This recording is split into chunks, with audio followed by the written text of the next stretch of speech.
Welcome back, everybody, to me being angry, or something like that. We're going to talk about how we talk about books today, because I feel the need to do that. So, strap in and then discuss with me afterwards, shall we? Cheers.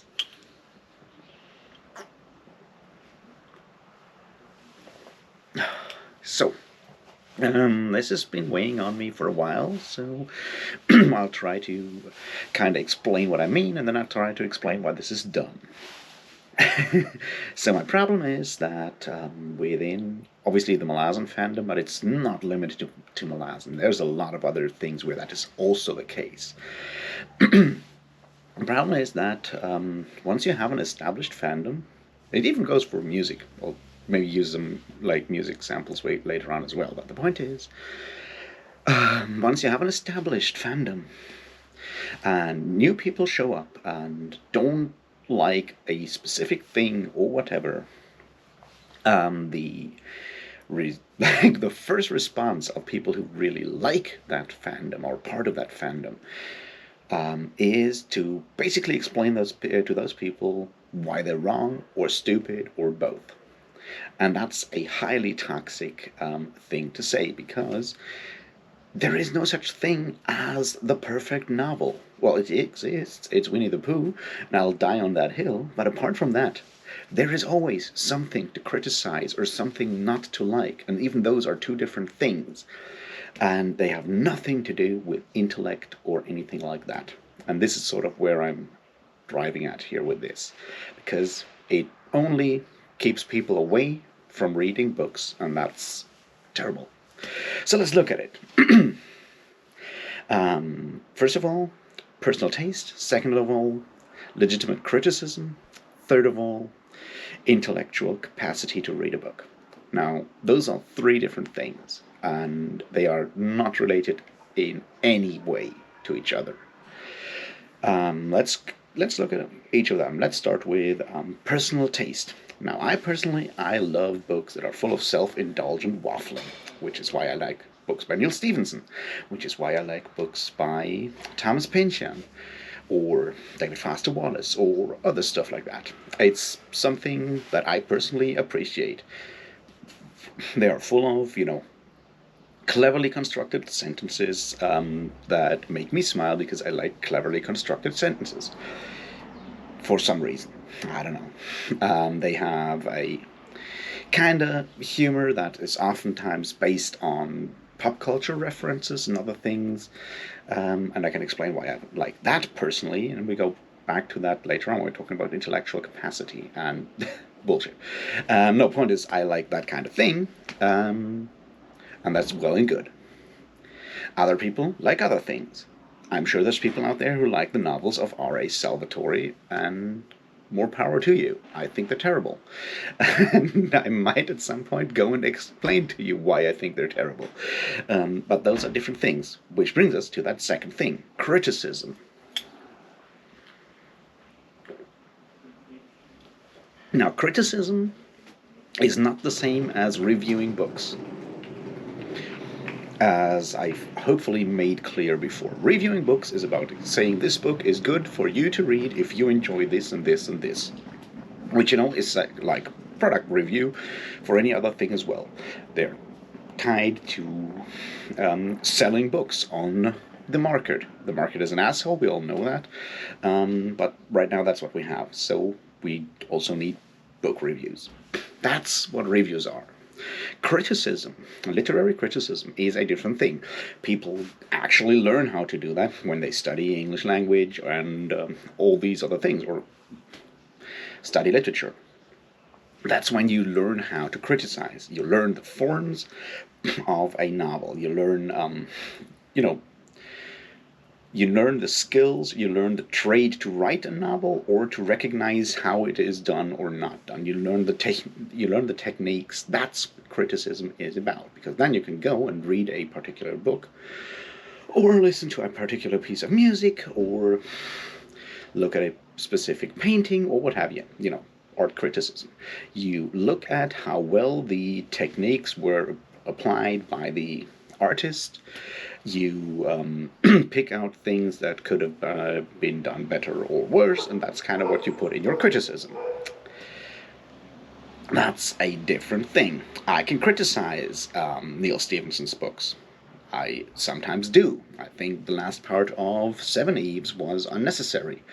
For the overall story, it was a shift in tone that didn't fit with the rest of the book, and that made it less enjoyable for me. Is that valid criticism? I don't know. I'm not a critic. I'm not a critic because I've never studied that kind of thing. But I can attempt to do it. I can also go and read literary criticism and recognize it for what it is. Different thing. I still like some things that are, on the surface, executed with bad technique and leave a lot to be desired. Especially in music, that's for me a case. Like, I like music that is kind of objectively produced badly, has a bad production. The drummer is untight. The singer doesn't hit the notes he's aiming to hit. All of that stuff is in there. I still enjoy it because it touches something emotionally with me. That goes beyond that. That's like the big thing that art does in general, right? So, yeah, I I might like things and criticize them at the same time. I think I'm capable of doing that. I hope that everyone is capable of doing that. Once you sit down and reflect on why you like things and why you maybe don't like things and so forth. But all of these things have nothing to do with intellect. Which brings us to the last part. How smart do you have to be to read a book? Well, not very smart. Point is, you need to know how to read. Or in my case, to listen, because see, I can't even read properly. Anyway, point is, you need to learn how to read, to understand words, and that's about it. That's all it takes. Everything beyond that has nothing to do with your intellect, but with how much time you spend reading books, how much time you have reading books, and that's a privilege. Now, I'm a very privileged person. I have spent a lot of time reading a lot of books. And reading, like every other thing, is a skill that you can improve by doing more of it. You learn more words, you learn you get comfortable with complex sentences, with particular styles of prose, all that stuff. It's a skill that you can learn and train by doing it a lot. And doing that means you need to have a lot of free time. Because, unfortunately, most of us don't get paid for reading novels. So, the fact that you have read a shit ton of books doesn't say you're smart. It only says that you are in a position where you have enough time and money to do that. Which is an important aspect here. The fact that someone else may not have had that time and money to spend and sink into books, that doesn't make them less smart than you. It makes them just less privileged than you, which, sucks for them, but is nothing for you, or for me in that case.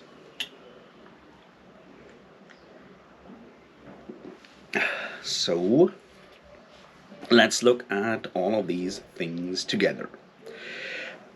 Enjoying a book is one thing. Criticizing it is another thing. And both of those have nothing to do with how smart you are or not. If you like a big book, or like 10 big books in this case, for whatever reasons, if you like that, that's great for you. If you think they are the perfect novel, you're obviously wrong because they are not Winnie the Pooh, but that's still your thing. You can then try to apply literary criticism and argue for why those are the best books ever. On that level, you can argue. On the liking stuff level, you cannot argue. Do I think Brokus Helm's Black Death is an amazing album? Yes, I do.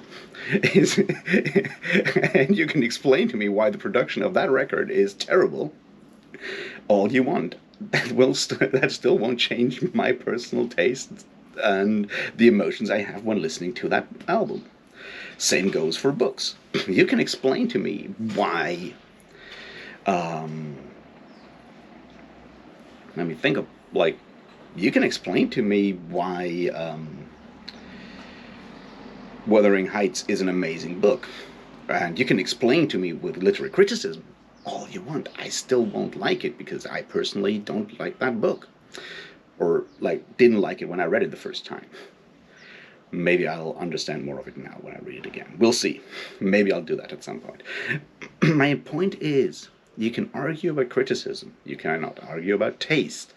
And even if you argue about criticism, the worst argument you could ever make is to tell someone that they just can't understand the greatness of something. That's not how that works. You explain why something is done well or done not so well, and then you can engage about that and say, yeah, with someone else, okay, but I don't think what you think is a great application of a specific technique does, work here because this and this and this, and you can have a discussion about that.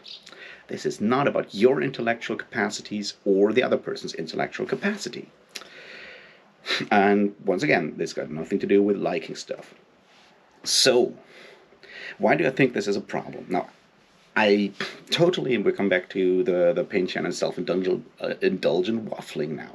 I personally like books that make me feel smart because it's something that I need for my self-esteem because I don't think I'm very smart, but I like to pretend. So that's the kind of thing that I like.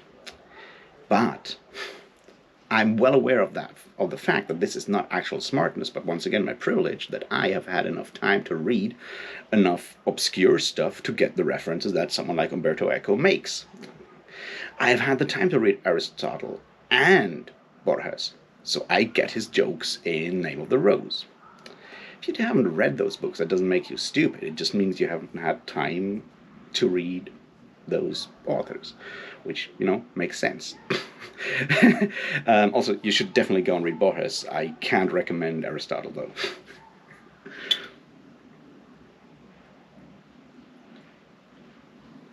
Now we come back to the actual problem that makes me so angry.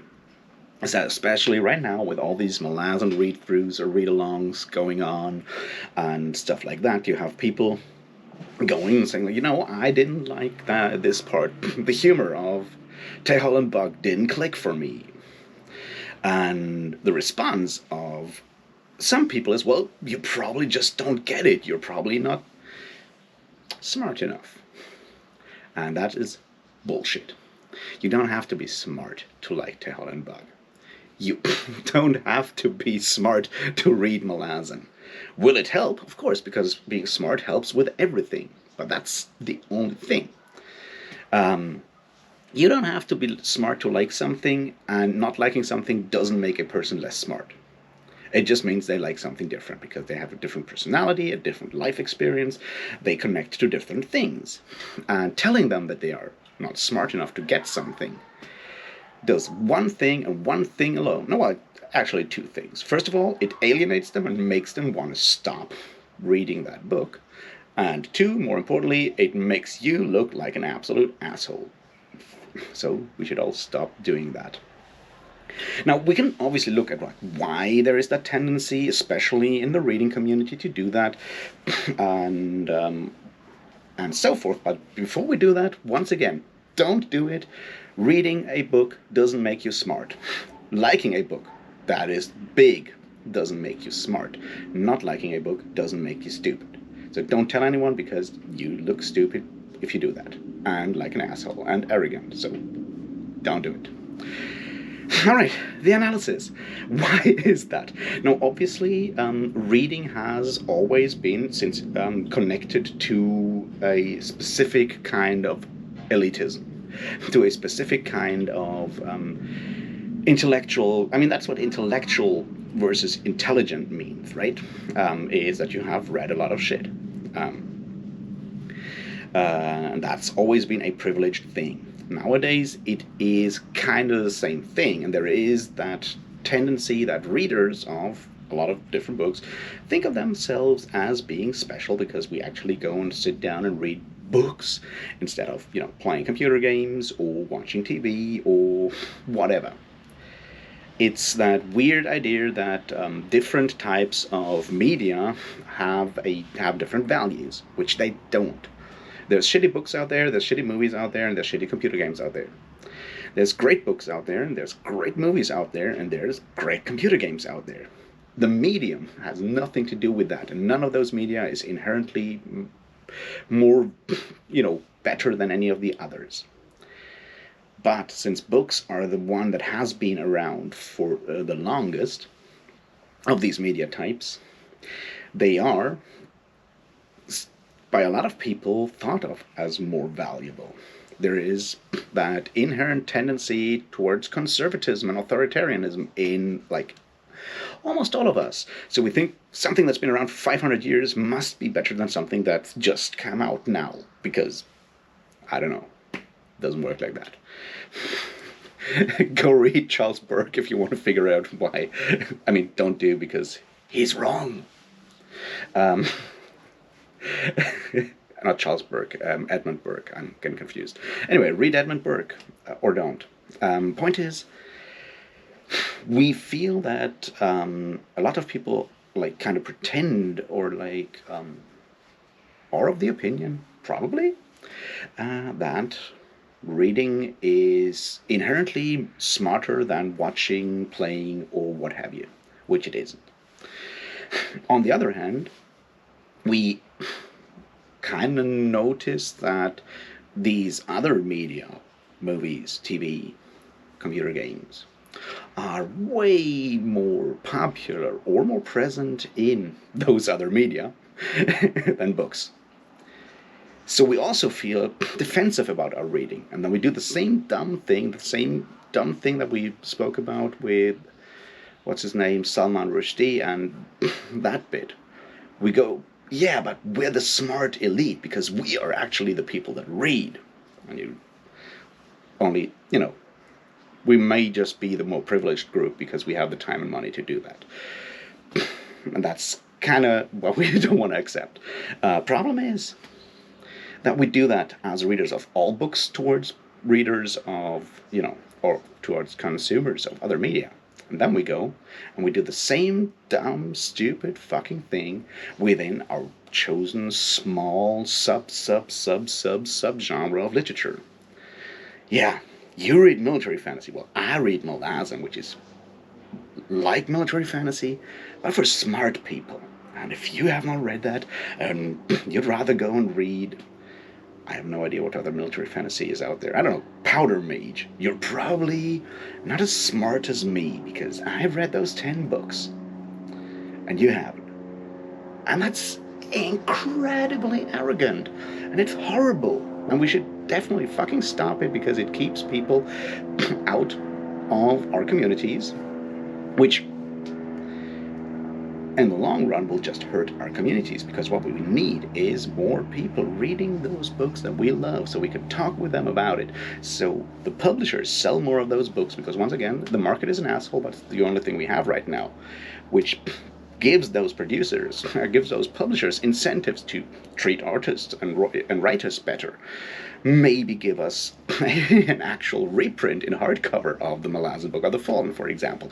All of that stuff does not happen if we sit like on our asses somewhere and insult every single person who says, but maybe Krupp isn't the best thing that ever happened and I hate his dialogue. That's a valid response. You can totally say that. And you are not a stupid person for that. So yeah, kind of like end of this short rambling thing for me today.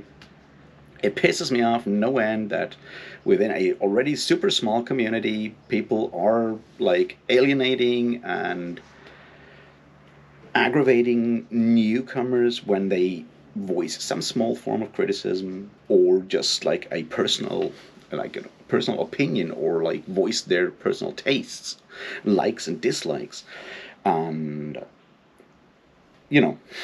put them down by claiming intellectual superiority, which we don't have. Liking Malazan doesn't make us smart, and not liking Malazan doesn't make people stupid, so we should stop telling it to people. Anyway, have a great Sunday. I'll talk to you later. Cheers.